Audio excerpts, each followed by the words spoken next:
Assalamu alaikum. Leo ninatengeneza saladi ya kuku.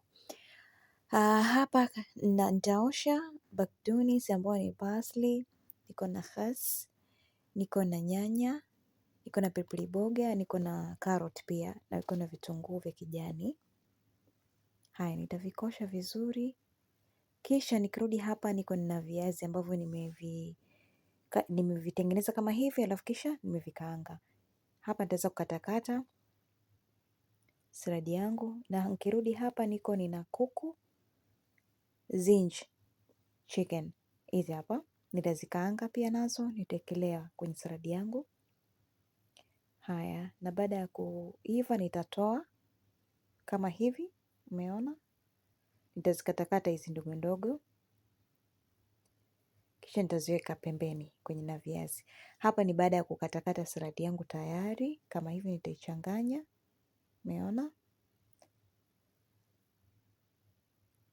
Kisha nitachukua viazi ambavyo nimevikaanga, nitaekelea juu hivi. Nitachukua kuku pia,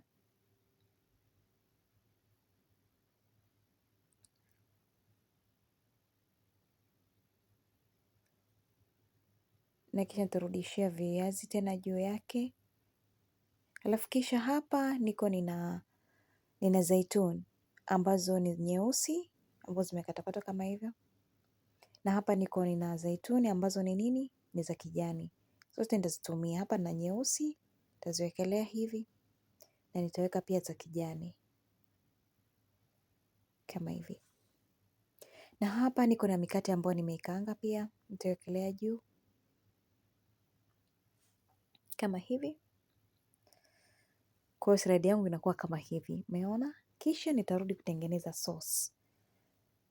Niko na fresh yogurt kama hivi, na niko na ndimu, naweza kutumia limau pia sio mbaya.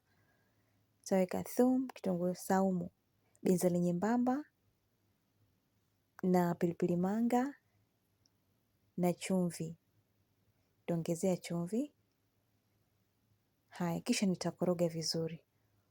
Kwa hiyo nitaweka na olive oil pia,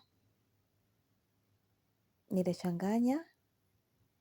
Haya, mpaka hapo sauce yangu inakuwa iko tayari. Kwa hiyo sasa siwezi kuweka sasa hivi. Nikiweka sasa hizi mpaka baada ya kufuturu italainika. Kwa hiyo nitawekelea baadaye.